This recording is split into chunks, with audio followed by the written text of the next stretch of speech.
ملاکر پڑھ لیں.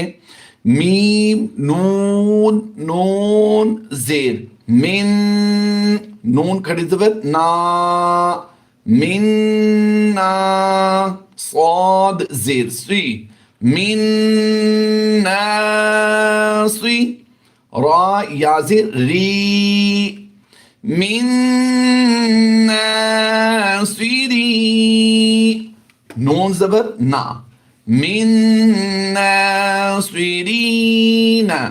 اب یہاں پر ایک اور بات غور کیجئے گا، میں آپ کے ساتھ شیئر کرنا ضروری سمجھتا ہوں. ایک تو نون مشدد میں ہم نے ادغام مع الغنہ کر کے پڑھنا ہے. نمبر 2 یہاں پر دیکھیں صاد کے نیچے زیر ہے، سی کو ہم نے لمبا نہیں کیا، صاد زیر سی. اب را کے نیچے بھی زیر ہے تو اس کو ہم نے لمبا کر کے کیوں پڑھنا ہے؟